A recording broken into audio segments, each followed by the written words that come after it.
That'll happen.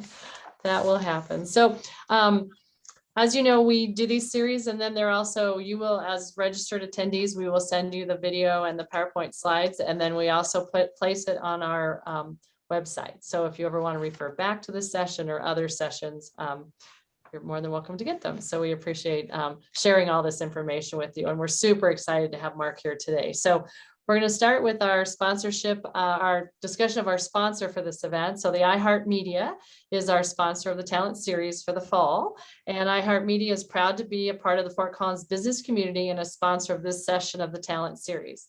iHeartMedia is home to 8 Northern Colorado radio stations, including 96.1 KISS FM, Big 97.9, 107.9 KBPI, and 600 AM KCOL.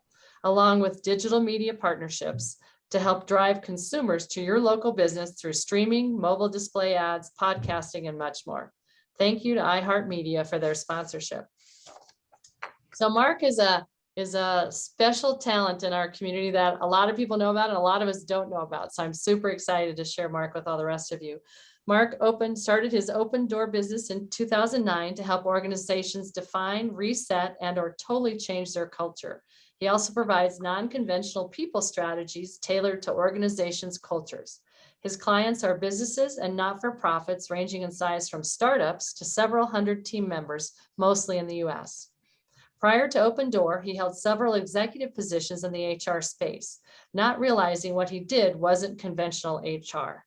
That's because he got his start understanding how to enlist, envision, and engage passionate people early in his career working for quality guru and best-selling author Philip Crosby. During that time, he saw how employee engagement, culture change, and education improved quality, morale, and the bottom line for clients all over the world. That was Mark's first taste of tailoring solutions and consulting. Since then, Mark has created programs that have been featured in Entrepreneur, Training, and CBS This Morning. He has spoken at state and national conferences and testified before state and federal congressional committees. His work was featured in the November 2012 edition of HR Magazine in their cover article on business transformations. He has recently authored a book titled The Open Door, A Tale of Two Companies. It covers everything on the back of his business card in more detail. So we welcome Mark to our talent series, and we're excited for this session. Thank you, Mark. Sure thing. I guess I'll go ahead and share my screen, unless, since there's so few people on the call, would you all like to each give me a quick intro of who you are? You probably already did that with Yvonne, but I wasn't on yet. So Deb, we can start with you. You're at the top of my screen. Yep. Hi, I'm Debbie. I'm with Care Housing, a nonprofit affordable housing, and I work as the administrative services manager and HR representative. All right, and next we have Melanie Chase. Hello, glad to be here. So I do some similar work in culture change, organizational development, staff retreats, and coaching. So just getting back to Fort Collins, I did my graduate work here and have lived in different places, working across sectors in healthcare, public health, government, nonprofits. So nice to be back and learn about your background, Mark. Sure. Thank you for hosting, Yvonne. I'll pass to the next person. Awesome. And my next screen says just the word Sherwood. So yeah, that's me. I'm Sherwood. I am a consultant and I'm here on behalf of a couple of my clients and also my own self. I'm looking to develop some more outreach and support services that I've been in mostly the administrative domain, but I'm looking to add more human capacities. All right. Great. Well, nice to meet you all virtually, kind of, however this works. I think you see my face. I see a black screen. So you're out there somewhere. So terrific. Yeah, as Yvonne mentioned, I had an interesting career before I really knew it was interesting. I actually started as an analyst for General Mills in their M&A work, and which meant I did a lot of travel as a 20-something, and got to work with companies that General Mills was considering buying, and then once bought, assimilating them into General Mills, which had a very defined culture. And so kind of got the whole culture piece. But working for this quality guru who had 40% of Fortune 500 companies as clients, plus a humongous number of mid-sized ones, that's where I really learned HR. And I joke that I didn't really learn HR. I learned culture change from a quality guru. And I thought it was HR. And I honestly didn't know it wasn't so much, because the places that I went after there, which included the National Center for Atmospheric Research and Poudre Valley Health System, I was head of HR, but I kept doing the same thing, which was culture change. And so had some fun rides along the way. And it really wasn't until that article 10 years ago with HR Magazine, where it's getting interviewed for it, where the editor at one point stopped me and said, "You don't talk like an HR person." I was like, "Well, why is that?" And she went further and said, "Where did you get this?" And I'm like, "Oh, nothing of this is that original. I just took concepts I learned early in my career working for this quality guru, and then applied them to a lot of other things besides just quality." And his methods worked. And, I've taken him beyond. There've been different law changes that impact what you can and can't do with employees, and things that, that he recommended doing back in the day. You can't really do that now. So I've learned to live within safe harbors and things such as that. But that's really where I got on this kick of culture. He was talking about culture and culture change long before anybody in the HR space was. And for him, it was just the method to get organizations to see their quality turn around. And, he had that huge stream of very, very, very happy clients who, he'd see 30% reduction in expenses just by implementing his ways and capturing those costs. And so anyway, it was a wonderful place for me to get a start. He was a wonderful mentor, and somebody that I'm kind of forever grateful for. Wonderful opportunity to work for him. So I'm going to go ahead and share my screen and then jump right into this presentation. I'm not sure if I will see if somebody's trying to talk to me or not, but I'm really happy being interrupted if that needs to happen. But I'll watch the time, and we will end at noon. And if anybody wants to grab coffee after that, we can probably do that too. So here we go. And I just need to be sure I'm on. Yeah, there we go. I'm doing a retreat for a client in California next week, and we're talking about culture. So I'm like, all I need to do is pull up the wrong one. That would be just great. So here we go, slideshow. All right, can you all see that screen now, which says culture, there's work to do always? Yes, I can. Great, thank you. All right, so I'm going to set the stage for what has been known as the Great Resignation, talking about what happened last year. And of course, as you know, this has continued on. There's now a 22-year record that was set in March of 2022. But all this as a backdrop with people leaving the workforce, it's kind of interesting to me, because I like to ask people, where were you? What were you doing at that point in time? That was the last time that there was a record of this size, and that would be April of 2000. So I am curious what you think was going on in the world right around then. Any thoughts? April of 2000? Yeah. COVID. Oh, 2000. I wasn't even out of high school. You may not remember this, but Y2K was a really big deal that ended up not being a big deal. But what happened is there was so much news and publicity about how these embedded chips were going to shut down the whole economy. And, you wouldn't be able to get gasoline, and supply chains would be messed up, and all this, kind of doom and gloom stuff. I was actually head of HR education and research at Poudre Valley Health System at the time, and I was on the Y2K task force. But it was a big deal. And so people didn't change jobs because they didn't know what would be coming next. And so all of this hunkering down happened. People were stockpiling things. People were buying power generators because you weren't going to have power. Just all kind of stuff happened. That's kind of funny to look back on now. And really, it didn't materialize very much. But when the economy kind of hunkers down, when people kind of hunker down in jobs, even in jobs that they're not real crazy about, at some point the lid blows off on all that, and then they go and do what they want to do instead. And that's what happened in the early in the year of 2000, once the Y2K thing blew over. So I'd just like to give people perspective on all of this great turnover thing. We've seen it before, and it happens whenever there's this kind of thing. And you know, in this case, it was COVID.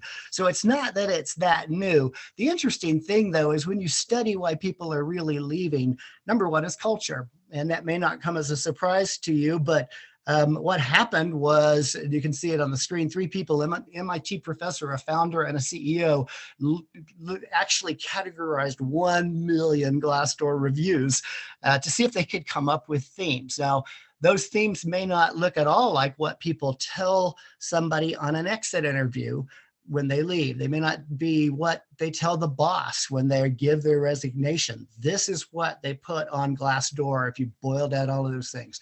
Number one is culture. And that's been a drum I've been beating forever. So I just think it's funny that even in this reality of tons and tons of turnover for over a year now, that's the way it is.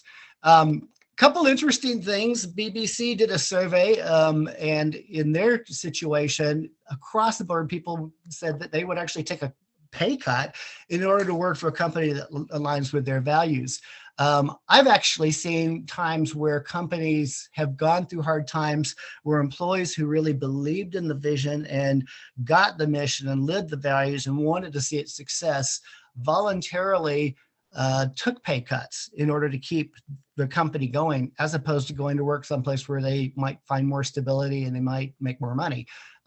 One client I worked with at one point, the bank called the note. So there was no chance that they could come up with some other funding or sell the business or whatever. It's about 50 employees. And I was there with the business owner when he told his employees, we're being shut down. I can't fix it. People literally said, what if we just worked for free? Totally free. I love that kind of culture. At any rate, there's a lot more to that story, as you can imagine, but nonetheless, just the fact that that can happen. Gallup found that it takes more than a 20% pay raise to lure somebody away from a manager who engages them, next to nothing to poach from somebody who's already disengaged. And so you can look at that as being a negative. My question is, what if you're on the winning side of that? What if you're able to attract people because your culture is so screaming good and unique that there are people who want to come to work for you and are willing to not even necessarily have a pay increase to do so. So it's pretty cool if you're on the right side. You've probably all seen this, Maslow's hierarchy of needs, the triangle. Herzberg is somebody that I've paid attention to and kind of validated in my experience as well, that he took the top of the triangle off and said, the bottom, those are hygiene factors. And if you think about hygiene, if somebody needs to use mouthwash and do better dental care and they don't, it becomes a negative really fast. But nobody ever tells you, gee, I'm glad you brushed your teeth this morning, or gee, you have nice breath. It's only the negative that happens. And that's what Herzberg thought about these things at the bottom of the triangle, which incidentally enough includes salary. He said these are hygiene factors. If they're not good, we're going to hear about it. If they are good, you're not. It's not going to ever be a motivator. Just get it right and move on. In fact, if you focus on it too much, it'll become a negative. The things that he saw as being the motivators were achievement, recognition, work itself, liking what you do, responsibility, and advancement or advancement potential. So I like to say people get this wrong, or businesses do, because they think in order to create this neat culture, which gives them, motivated employees, well, let's just serve beer. Let's have a really cool office. Let's do more employee opinion surveys. Let's put in the pool tables and do crazy outdoor team building. And that's not what it is, because those are after happiness. And I think of happiness as being what the word actually is derived from, happenstance. It's just circumstantial. There's all kind of people that can be happy on the job, and they're not necessarily the people that you want happy on the job, because they can be happy for the wrong reasons. So if a goal is happiness, it can create a problem, because happiness can disappear when something bad happens or luck runs out, or there's an upset customer or whatever. It's just not happy. And so I think there's a better goal to focus on, and again, that would be culture, but not really a culture of happiness. I get companies to what I call radically define and reinforce their culture, create buzz around that, get out there and be intentional and visible, attract people who like the way you are, repel people who don't, rather than trying to morph your culture to make everybody happy, because you can't.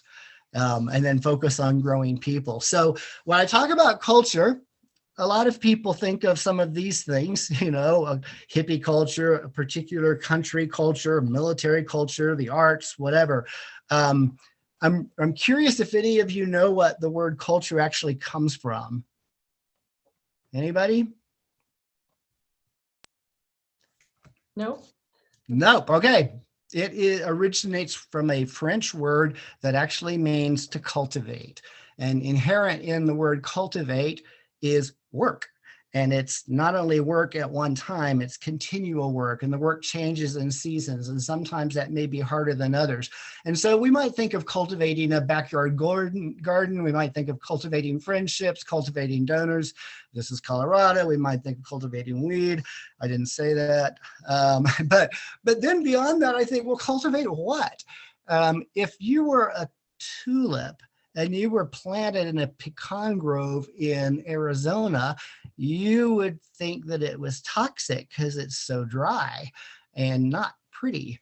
It's not toxic. It's just different. It's just foreign. And that's a distinction I like to make, is that people try to make culture seem generic, like a place where everybody's happy and, nobody's whatever they may be. They're just, it's like, we're all here, yay. Well, you can do all that and totally miss what could work best in your environment or in your industry. And so you have to get specific and think of what kind of culture are we trying to create, and are we in the right environment to be able to do that? And so I get back to what I like to call organizational DNA. If you remember from our high school biology classes, deoxyribonucleic acid is the thing that's present in all living things. It is those immutable characteristics that you grow into. It's kind of how you were knit together, what makes you you. And I like to point out that, okay, this was me back in college. I used to have hair and I grew into this. Who would have thought? I had that massive hair, and it was all natural too. But anyway, that's how DNA works. DNA doesn't just tell you who you are at a given point in time. The DNA actually shapes who you are into the future. And so that's the way I view it with organizations as well. Their distinctive characteristics. It's what actually makes the organization alive instead of something that's sterile. And it should be regarded as pretty much unchangeable. If it is, then it can pass from one generation of leadership and employees to the next to just become what I'd like to refer to as the fabric of the organization. Culture is something that you have one way or the other. And so I tell organizations, you either have one by intention or you have one by default. And default is the organizational equivalent of weeds. And they don't want the picture on the right in your homeowners association, I'm quite sure. To get the one on the left, somebody's got to be doing a lot of work all the time. So this is how I put it. Culture set by everything the leaders do, say, promote, or allow. And by that, if you are a leader who says things but doesn't do them, it means zero. If you do them thinking that people will get it by osmosis, but you don't actually say why, then they think it's just you as opposed to the organization. Who you promote, what you promote sets the level of your culture. What you allow in terms of behaviors, in terms of speech or whatever it may be, also sets the culture. And basically, I like to say it erodes to whatever the least common denominator is of any of those things. And so all four are important, crucial, I would say. We can look at organizations that might appear to have a really cool culture. Some people look at Google that way. Some people look at Facebook that way. If you're in a different industry, it won't ever be the same. It'd be like the tulip in the pecan grove. But it wouldn't be yours even if you were in the same industry, because you don't have the same history. You don't have the same context. You don't have the same struggles, the things that you've had to overcome that Google did in their day. It's different. The picture's different. So the past history is different. The way forward is different.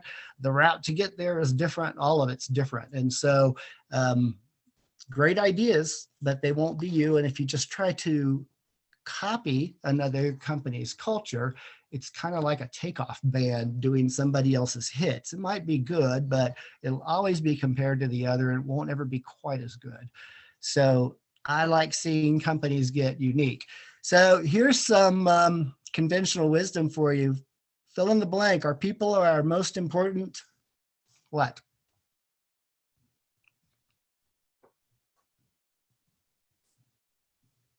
I'll say asset.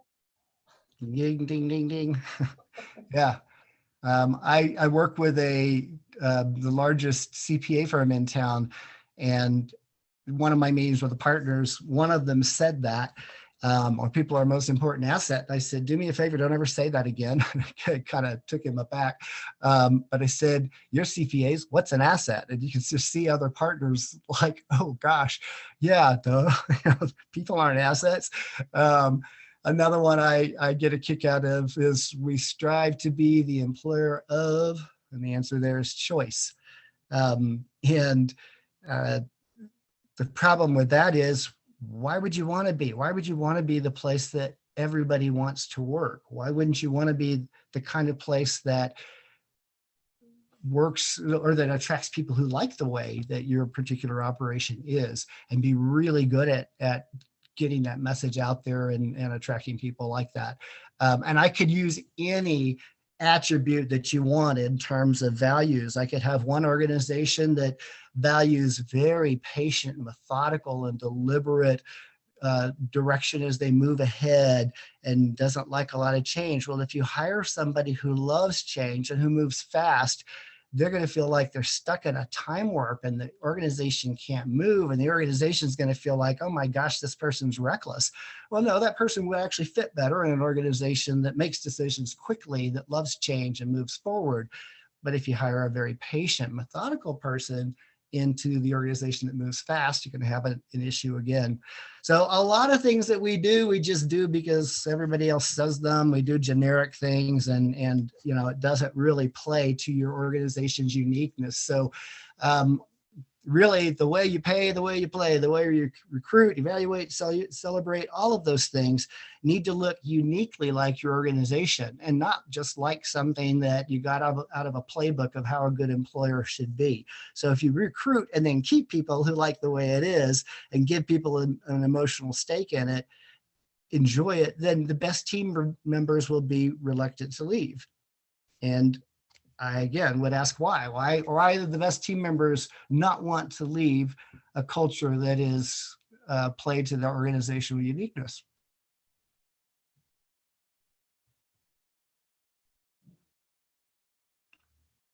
So the answer is because they can't find what they're leaving behind anywhere else.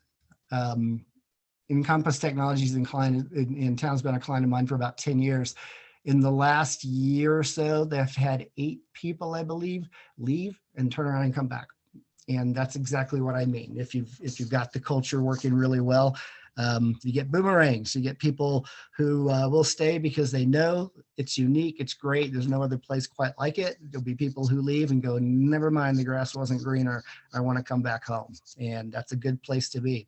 There's a lot of ways that I help organizations define culture and get into some specifics there. But basically, my point is, when you build what I refer to as an enviable employment brand, and then you reinforce that by the way that you communicate on all kinds of people issues in ways that are distinctively you, then that's part of that reinforcing the culture. If you discuss performance in the context of the behaviors that do and don't work in your organization, again, that reinforces the culture. If you develop really any employer-employee things in ways that reinforce the style of the organization rather than mimicking Google or somebody else. That reinforces your culture as well. But here's a fun one. I get organizations to create an organizational simile. There's a reason that I do this, because then it describes what your team is like. It allows you to say why you're like that. It can create an identity for anybody who is part of the team or wants to, and it gives people a visual. A lot of people who do strategic planning, consulting will come up with mission, vision, values, and most people have no idea what any of that is. They can remember if you say our organization's like a train. We stay on the same tracks, we're going the same direction, we move fast. Sometimes we hitch more cars to ourselves than others. But we're like a train. We don't jump the track. That would be a very different kind of organization from one that's like a paint and sip kind of place where the experience is really what it's about. Or a rugby team where it's going to be rough and tumble and we're going to get physical, but boy, are we going to win and we're all going to push it. So those are just examples of organizational similes. And a little bit of why I like to use that. So I ask people, is your team better portrayed as something that's moving or grounded, alive, or won't be around or will be around long after you aren't? If it's natural, like a rock or a tree, or made by people like a bridge or a stadium. Is it funny? Or is it more serious? Does it need to communicate collective effort or autonomy? But if you boil it all down to what the organization's like, it means something. And you can use it to reinforce things over and over again. Nope, remember, we're like the train, and you just keep going back to who we are. So it's just a way to help people get things. I distinguish two different companies in this book that's not out yet, actually, Yvonne. I thought it would be, but cover's done, the inside's done. But in it, I described two different companies. One is an organization that's very crisp, very refined, friendly and warm and all of that. But, they do, they care an awful lot about the customer experience. The other one, it's not that they don't, it's just that they're very casual and laid back, and you can have a beer on the job and all that's okay. But they're, they can seem fly by night to some. They're not. They've got crazy exponential growth, but they take risks. So very different kinds of organizations. So, and I have clients like both of those, but one's like a flock of geese. They fly in formation. They can go the distance. There's definite leadership, but the leadership can change. They might make some noise. They might make a mess sometimes, but when they land, it's beautiful. And so that's a very distinct picture. And the other one's more like a pack of wolves. So they hunt together, they play together. We know who the alpha is. That's very clear. Might even, party a little bit together, howl at the moon, whatever, but we're going to win. And we're going to be aggressive. And so very different picture for people on those teams. And so, again, that's where I would ask, who are you? Who's your organization? What do you like? What's it like being on your team? The team for the individual from Care Housing, there's going to be a different focus from some of those things. And again, one size doesn't fit all. Some things are unique. So I literally have clients who are everything from a pride of elephants to a white water rafting trip, so it's, it varies considerably. But once you define all that, then everything has to reinforce that same message. And so again, how you pay, how you celebrate, how you define jobs, how you recruit, how you correct, just all the different pieces of it. I'm going to focus on one of the middle bullets there, me too, to show you what I mean. I've had numerous situations in my career to talk about sexual harassment in the workplace. One of the more interesting ones came from Medicine Man Technologies, which is the largest distributor of weed in the state of Colorado. Now, that was about 3 years ago. I went down to Denver. They wanted a 3-hour lecture on sexual harassment for their entire management team. They have a good number of managers, I don't know, from all the retail stores and all that, less than 20, but somewhere up there. So I'm like, yeah, we can talk about sexual harassment for 3 hours, but I'm going to turn it back to culture. And so I did talk a little bit about some of the legal things that they need to manage, but then I go to, okay, so what does it mean for your culture? Why is it important? Is it important just because you're supposed to do sexual harassment training? Is it important because you're supposed to keep people from having sexual harassment on the job because you have a bigger risk? I mean, what is it? Well, what it really boiled down to was that the president, who's I don't know, 50-something-year-old named Sally, Sally wants a warm, friendly environment. She would actually like it if people could hug. She didn't want anybody stepping across the line and messing that up for anybody else. So before they called me, she had an individual in a retail store that basically propositioned another individual in the retail store. The recipient of that tried to get him to stop. He didn't. She finally went to the manager, and the manager sat both of them down and said, "Don't do this anymore." And thought it was all resolved. Well, in Sally's mind, it wasn't resolved at all, because their policy is if something happens of this nature, you have to report it to me. So since the manager didn't, and since it happened, she fired both the perpetrator and the manager. I'm like, well, that sends a message. That's pretty strong for that level of sexual harassment, but okay, that's right for your culture, right for your organization.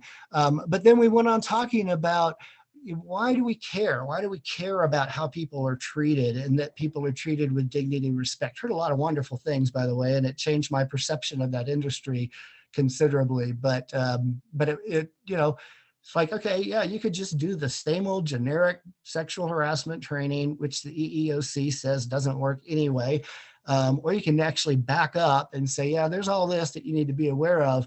But now, why does Medicine Man Technologies take this so seriously? Why do we want people treated a certain way and not want people treated other ways?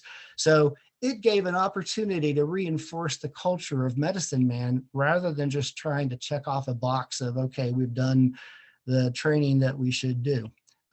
That's how I typically approach things, no matter what the training may be. I'm always going back to whatever the culture is. And so that's a little bit about what I mean by radically reinforcing. Again, I like to say culture's created by everything the leaders do, say, promote, or allow. That creates this employment brand, but the employment brand is actually going to attract the people who would deliver on the marketing brand. And the marketing brand is going to create visibility that attracts people to the employment brand. And so they're all interwoven in a way that I don't think you can really unweave.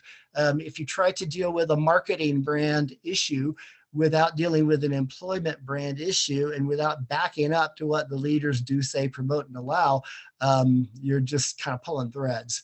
Get it all going at the same time, and it works beautifully. So here's a little bit about what I mean in terms of reinforcing culture. In conventional wisdom, just the way everybody tends to do this, a job description will be legally compliant, long, and potentially boring. An advertisement will be that job description. The candidate experience will be just generic. It'll just be like going to any other way of applying for a job. Click here, submit your resume. The interview process will be the traditional right across the desk thing, because that's what everybody does. The offer will look like something drafted by an attorney to be careful of issues related to risk management. These are all valid things, by the way. I just think we can do better. The onboarding of the new employee will be whatever best practice you've read of is a good way to deal with new employees. Pay and rewards will just be whatever you believe is competitive based on whatever survey source you use. Performance reviews, appraisals, etc., will come from a form off the internet or a system. Either way, it's going to be generic and not tailored to the organization. And when somebody leaves, it's just going to be quiet. So that's kind of just the normal way it is in corporate America. So now if I take my company, Stable Enterprises, that's that crisp, precise place. That's going to show up everywhere. So the job description is precise. The ad is crisp, and the candidate experience is very sophisticated. It's not going to be, email your resume to careers@stableenterprises.com or something like that.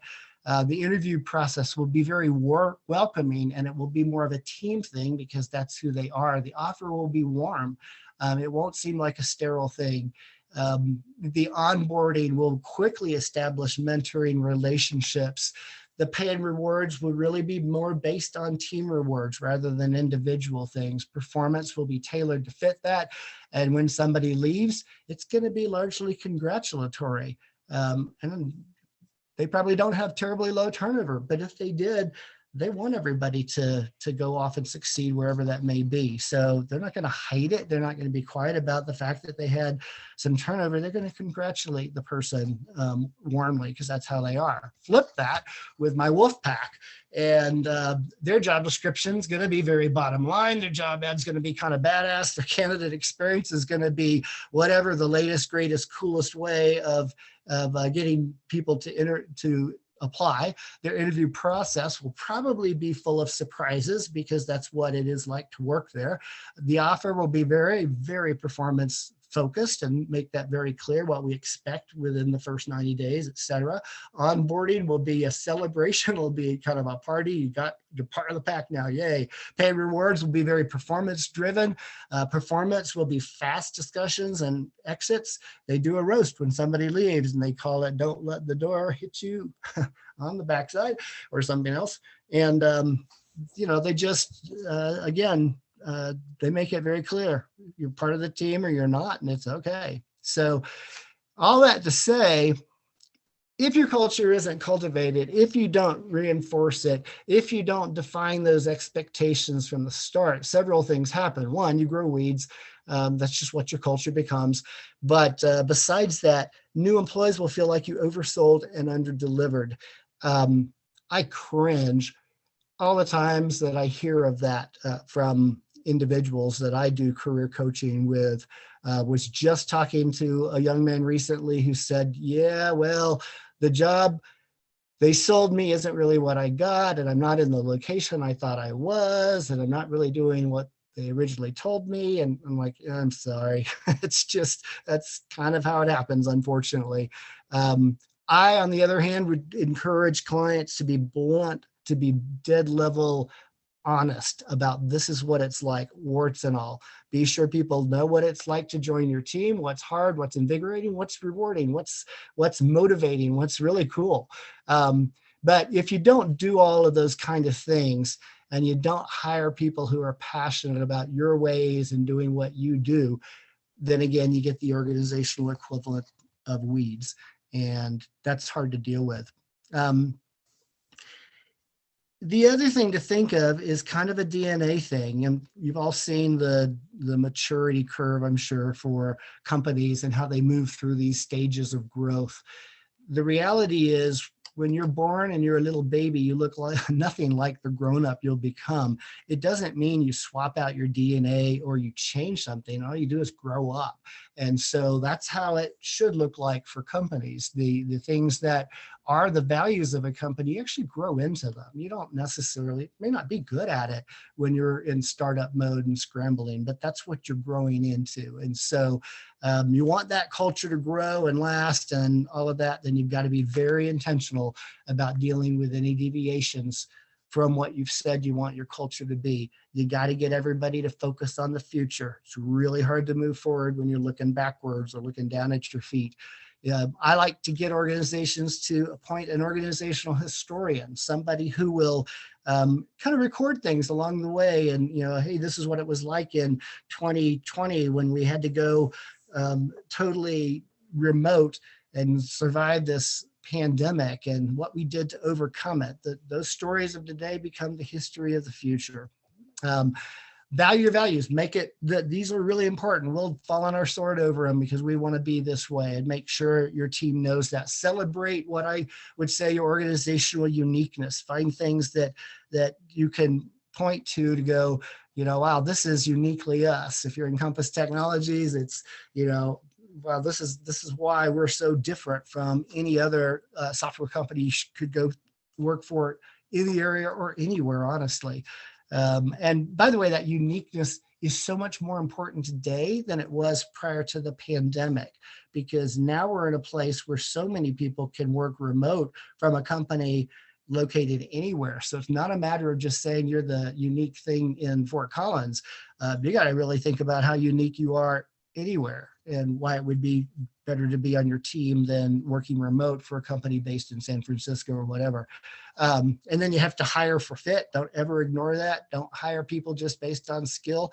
And I like to say, promote people who can finish your sentences, make the tough calls, cut the ones that you want or don't want. And then last of all, in the famed, or the words of the famed Elastigirl from Incredibles, your identity is your most valuable possession. Protect it. And if anything goes wrong, use your powers. I feel very strongly about the identity of a company and helping them know who it is, who they are, and then stay true to that. Just as a fun thing, and I'm going to jump off of the screen share here, but I do career coaching as a give back in the community. I do it for free. I like to say that businesses are my clients, but I help people. But I tell people the same message I tell businesses. If you know who you are and stay true to who you are and are picky, you do way better. And if both parts of that equation do that, we're all happier. So that's my initial thoughts. Any questions that I can help anybody with?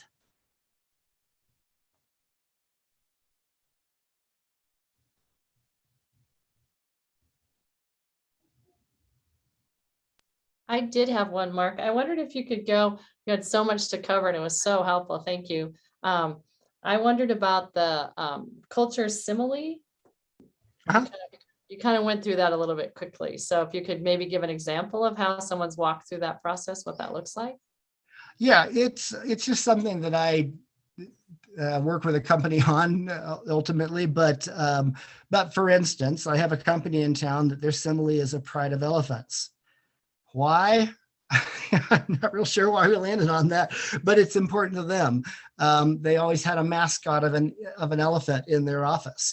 But then I started researching elephants to find out what's unique about them other than just being a cool stuffed animal. You know, what is it? Well, we all know that that elephants tend to be kind of a maternal organization in terms of the way a pride of elephants works. And they're largely female, so that kind of works for them, and that's probably why they originally did it. The other point that they probably liked was the fact that elephants, you know when they've arrived, there's substance here, and they're a very fast growing company, but they also wanted to be, they want to be thought of as, wow, they've arrived.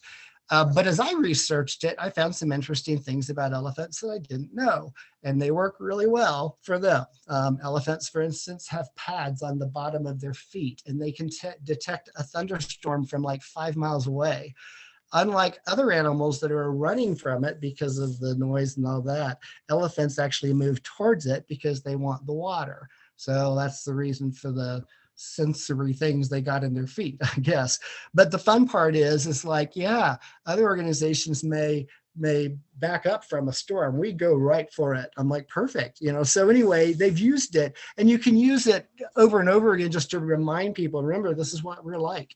We don't get terribly flustered, ignore the mouse part. But other than that, we don't get terribly flustered. We're not really afraid of the tigers or whatever.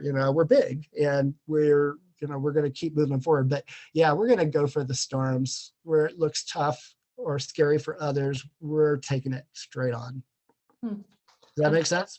Well, it seems easier than talking mission, vision, and value, as you said. It seems super well, simple to share. those are all important, and I see them very differently from maybe how they're conventionally done. I read a lot of mission, vision, values, and like, okay, that just sounds like Acme Corp.